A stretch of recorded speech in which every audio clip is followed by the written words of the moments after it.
Welcome on Easy Learning. Now in this part of the video, I am going to explain chapter 8 of Story of English. In this part of the video, I will explain future of English. Earlier part, I read them. Okay? So let's start.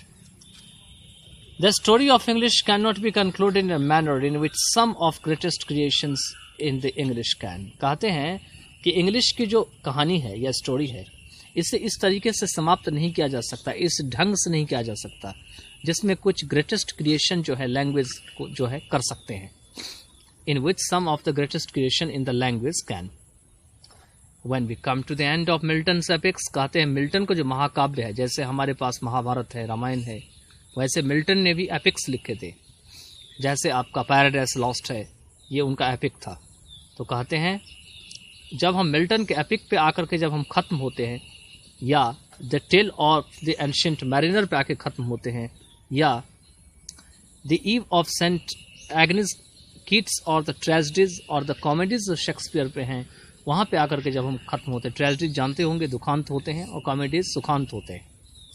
तो क्या होते हैं? We experience a fulfilment. हम एक ऐसी पूर्णता को, fulfilment को अनुभव करते हैं which a work of art can provide, जिससे कि एक आर्ट की वर्क जो है दे सकती है. But it would be safe and correct to say, लेकिन यह सुरक्षित होगा और सही होगा कहना कि that the story of English is the story of the evolution of modern man, कि इंग्लिश की जो कहानी है वह आधुनिक व्यक्ति की जो विकास है उसकी एक कहानी है. मॉडर्न मैन की जो इवोल्यूशन है, विकास है, उसकी एक कहानी है. Each person gifted with the power of speech. हर एक व्यक्ति के पास अपने बोलने की एक शक्ति है और उसके साथ उसको गिफ्ट मिला हुआ है. Comes and perform his part on the world stage. वो सभी अपना अपना पार्ट को परफॉर्म करता है, इस दुनिया में आता है और इस दुनिया के स्टेज पे करके वो चला जाता है. The main purpose of adopting this story telling technique is to familiarize the language second and language third, learn to understand. कहते हैं जो मेन पर्पस है स्टोरी टेलिंग टेक्निक का. स्टोरी टेलिंग टेक्निक का मतलब है जो कहानी कह करके हम किसी को समझाते हैं, उसको स्टोरी टेलिंग टेक्निक कहा जाता है. जो कहते हैं ये पर्पस अपनाया गया है, अडॉप्ट किया गया है, इसका पर्पस क्या है? इससे परिचित कराने का, फैमिलियराइज कराने का. किससे परिचित कराने का? तो लैंग्वेज सेकंड और लैंग्वेज थर्ड का. ठीक है, यह समझने के लिए. ठीक है, to understand, enjoy and equip themselves to a master of language, जिससे कि वह अपने आप को एंजॉय कर सके और इंग्लिश की जो भाषा है उसकी जो मास्टरी है उसके ऊपर अपना हासिल प्राप्त कर सके.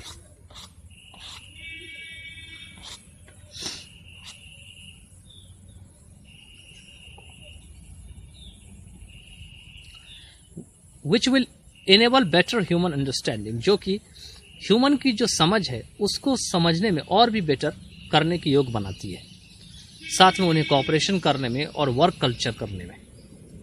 All individuals can contribute to the story of English. कहते हैं जितने भी व्यक्ति हैं वो सभी इंग्लिश के स्टोरी में अपना योगदान दे सकते हैं. And it will lead from one to another very much in a manner of are very on story telling methods found in the Mahabharata, Panchatantra and the Jataka tales. और ये किस तरीके से किया जा सकता है एक दूसरे को कह करके? तो इस तरीके से किया जा सकता है जैसे हम अपनी स्टोरी टेलिंग मेथड को यूज करके करते हैं, जैसे हम महाभारत को करते हैं, पंचतंत्र को करते हैं और जटाका टेल्स को करते हैं. तो यहाँ पे कहना यह है कि अगर हम ब्रिटिश की किसी भी वर्क्स को पढ़ते हैं जो इस तरह का है, महाभारत, पंचतंत्र या जटाका की तरह है, तो उसे भी हम स्टोरी टेलिंग की मेथड से दूसरे को बता सकते हैं और इससे उन्हें लैंग्वेज को समझने में आसानी होगी. Despite our deliberations on the growth of English. कहते हैं कि इंग्लिश की ग्रोथ के ऊपर विचार विमर्श करने के बाद भी अपना जो एक विचार है या तर्क है, the question that remains nagging is, जो क्वेश्चन यहाँ पे आके रुक जाती है वो ये है कि what is the future of English, कि इंग्लिश की भविष्य क्या है, फ्यूचर क्या है. Some people think that history will repeat itself. कुछ लोगों का मानना है कि हिस्ट्री इसको रिपीट करेंगे, मतलब इतिहास जो है. And English will go the same way as Latin, और इंग्लिश की वही स्थिति बन जाएगी जैसे लैटिन की हो गई थी. About 800 years ago Latin was a world language. कहते हैं 800 वर्ष पहले लैटिन जो था वह एक दुनिया की भाषा थी, वर्ल्ड लैंग्वेज थी. It spread all over Europe as the Roman Empire grew and many new varieties came into being. यह पूरी दुनिया में रोमन एम्पायर जैसे जैसे बढ़ा उसके साथ ये फैलता चला गया और एक नई प्रकार की जो है लैंग्वेज जो है सामने आई। With the fall of the Roman Empire, the varieties moved apart from Latin and from one another. और जैसे ही रोमन एम्पायर का पतन हो गया, फॉल हो गया, तो उसके साथ ही अलग अलग जो प्रकार हैं लैटिन के वो अलग अलग होते चले गए एक दूसरे से, from one another. The different varieties became new languages, और अलग अलग वेराइटीज जो है नई भाषा बन गई, जो स्पेनिश है, फ्रेंच और इटालियन। आप देख सकते हैं कि सारे भाषा लैटिन से ही ब्रेक होकर के बनी हुई है। Latin became a language no longer in popular use, और लैटिन जो है वो आज जो है काफ़ी ज़्यादा लोकप्रिय यूज़ नहीं रह गया है, अधिकतर लॉन्गर नहीं रह गया है। तो इसी तरीके से कहते हैं कि इंग्लिश का भी ऐसा ही हाल हो जाएगा, इंग्लिश भी टूट फूट करके अलग अलग इंग्लिश में कन्वर्ट हो जाएगी, और मेन इंग्लिश इसकी जो है वो मेन इंग्लिश ऐसी की ऐसी रह जाएगी जो आज है। Some other people think that the different varieties will move closer together and form a global standard English. कुछ दूसरे लोग हैं, उनका मानना है या वो सोचते हैं कि अलग अलग जो वैरायटीज़ है वो एक साथ हो जाएंगे और ये क्या करेंगे तो ग्लोबल स्टैंडर्ड इंग्लिश बनाएंगे, which will be spoken by all, जो सभी लोगों के द्वारा बोले जाएंगे। मतलब अलग अलग लोगों के लिए अलग अलग इंग्लिश नहीं होगी, बल्कि एक ही प्रकार की इंग्लिश होगी, चाहे वो इंडिया में बोला जाता हो चाहे वो चाइना में बोला जाता हो। तो इसीलिए इसको ग्लोबल स्टैंडर्ड इंग्लिश कहा जाएगा। It will be one common language for use in, और यही एकमात्र कॉमन लैंग्वेज होगा यूज़ होने के लिए, चाहे वो इंटरनेशनल ट्रैवल और टूरिज्म की बात आती है, अंतर्राष्ट्रीय जो आपका पता है जो टूर और ट्रैवल का काम होते हैं, इंटरनल प्रेस कवरेज, चाहे कोई प्रेस कवरेज होते हैं जो मीडिया मास मीडिया जर्नलिज्म का काम होते हैं, means of communication between governments है, गवर्नमेंट के बीच में जो बातचीत का जो साधन है संचार का, उसमें ये इंग्लिश यूज़ होंगे, मल्टीनेशनल बिजनेस जो बहुराष्ट्रीय जो बिजनेस है, ऑर्गेनाइजेशन है, संस्था संगठन है, उसमें भी इंग्लिश यूज़ होंगे। So will English fall apart and go out of use like Latin, तो क्या इंग्लिश जो है अलग अलग हो जाएंगे और ये लैटिन की तरह बाहर निकल जाएंगे या गो आउट हो जाएंगे, या इसका यूज़ जो है बंद हो जाएगा, और will it develop into a single global standard, या एकमात्र ग्लोबल स्टैंडर्ड के रूप में जो है वो सामने आएंगे।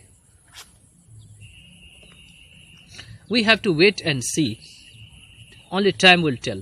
हमें वेट करना है और देखना है, केवल समय ही ये बात बताएगी। आगे है मॉडर्न यूसेज ऑफ इंग्लिश। आज का जो इंग्लिश है उसको हम कैसे यूज करते हैं, उसको मॉडर्न यूसेज कहा गया है। In the last few decades of the 20th century, कहते हैं 20th सेंचुरी के पिछले कुछ डेकेड में, डेकेड क्या होते हैं, एक डेकेड 10 ईयर के होते हैं, इसलिए डेकेड है, यहाँ डेकेड मैथ्स लगा है तो बहुत सारे 10 ईयर पास हो चुके हैं 20th सेंचुरी के।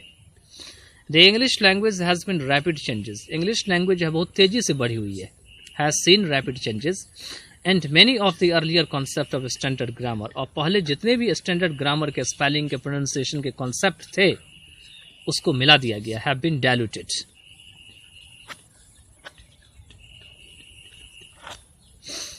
उसके बाद कहा गया यहाँ पे one major factor for this is the internet, इसका एकमात्र फैक्टर है वो है internet. In a little over 10 years the internet has become a global phenomenon, कहते हैं कि पिछले 10 वर्षों या उससे कम इंटरनेट जो है यह एक दुनिया का एक चमत्कार बन गया है, फिनोमिनन बन गया है। Only about 45 million people use the internet in 1995 around the world, कहते हैं पूरी दुनिया में जो है, अगर पूरी दुनिया की बात करें तो केवल 45 मिलियन लोग जो है वो 1995 में जो है इंटरनेट का यूज़ करते थे। 1 मिलियन इक्वल टू 10 लाख होते हैं। In 2006 the figure increase to more than double, लेकिन 2006 में फिगर जो है कितना डबल हो गया, मोर देन डबल का मतलब 90 मिलियन से भी अबव हो गया। The number of cyber cafes and outlets in all big and small cities and towns of India is an indicator of not only of the popularity of computers and internet, कहते हैं कि जो cyber cafe और बड़े बड़े और small cities के जो बाहर जो लगे हुए हैं कंप्यूटर का जो सिस्टम है या टाउन में लगे हुए इंडिया के, ये एक संकेतक है, सूचक है केवल कंप्यूटर की लोकप्रियता की ही नहीं और इंटरनेट की, बल्कि इसकी अति आवश्यकता की, बट ऑल्सो इट्स इंडिस्पेंसिबिलिटी। इंडिस्पेंसिबिलिटी का मतलब होता है कि इतना ज़्यादा ज़रूरत होना कि जिस ज़रूरत के बगैर आपका काम नहीं चल सके, इसको इंडिस्पेंसिबिलिटी कहे जाते हैं। The computer age of now is using the English language. कहते हैं कि अगर अभी की बात करें तो कंप्यूटर जो है इंग्लिश लैंग्वेज का इस्तेमाल कर रही है for a variety of purpose, बहुत सारे पर्पस के लिए। Though many countries are trying to develop programs in their own language. भले ही बहुत सारे कंट्री ऐसे हैं जो कि कंप्यूटर की लैंग्वेज को जो है अपनी लैंग्वेज में जो है डेवलप करने की कोशिश कर रहे हैं, जिससे कि उन्हें कंप्यूटर चलाने में और भी आसान हो जाए। And the story of English goes on. इस तरीके से स्टोरी ऑफ इंग्लिश जो है वो चलती जा रही है। तो I hope that you would have understood the chapter very well.